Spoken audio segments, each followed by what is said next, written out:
Ravi de vous savoir nombreux branchés sur la télévision CMBDJ pour suivre la ronde de journaux Paris ce jeudi 8 août à Kinshasa. Commençons notre ronde avec le palmarès qui voit des choses qui se précisent à l'horizon en rapport avec les concertations nationales.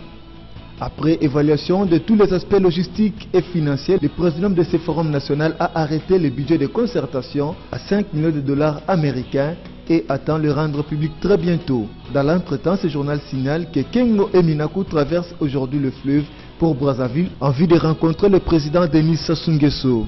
Ces déplacements pour Brazzaville s'inscrivent en prévision d'intenses consultations qu'ils auront la charge de conduire avec les trois composantes de la nation, à savoir la majorité, l'opposition et la société civile, atteste le palmarès. En rapport toujours avec les concertations nationales, la référence plus signale que l'UNC réaffirme ses préalables. En effet, l'Union pour la nation congolaise n'est pas prête à prendre part aux concertations politiques tant que celles-ci ne prendront pas en compte les dispositions pertinentes de l'accord cadre d'Addis Abeba, de la résolution 2098 du Conseil de sécurité de l'ONU et les préalables contenus dans la déclaration politique du 1er juillet 2013 signée au CIPAS par l'ensemble des partis politiques de l'opposition. Le parti de Vital Kamerhe réaffirme cette position dans une déclaration politique signée conjointement hier par son secrétaire général, le député national Jean-Bertrand Ewanga et le président du Conseil général Alembaya Kakasu, révèle la référence plus.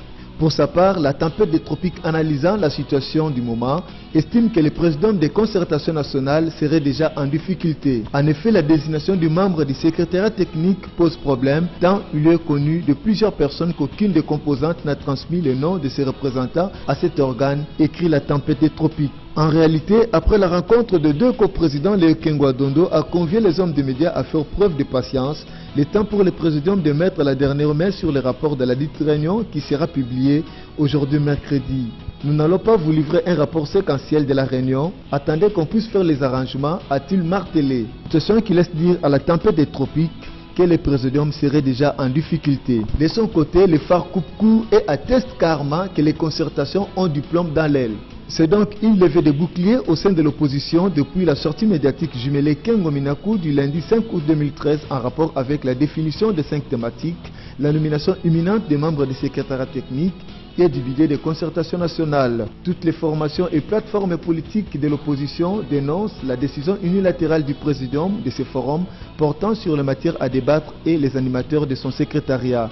Elles estiment que le principe de la mise en place d'une commission paritaire préparatoire majorité opposition société civile en vue de la fixation de termes de référence a été bafoué, note le phare. L'observateur voit les choses autrement et fustige l'apparition impromptue des bois morts en rapport avec les concertations nationales. Sans détour, ce journal atteste que la tenue de concertation nationale initiée par Joseph Kabila, chef de l'État congolais, vient de lever un coin de voile sur les appétits gloutons de tous ceux qu'on appelle politiciens congolais, cédant du moins le pouvoir demeure le seul hobby payant en République démocratique du Congo. Réveillés d'un long sommeil, on les voit réapparaître débitant des théories farfelues sur les orientations à prendre lors de cette grande messe avec comme finalité se refaire une santé politique et financière qui leur a échappé depuis des années, dénonce l'observateur.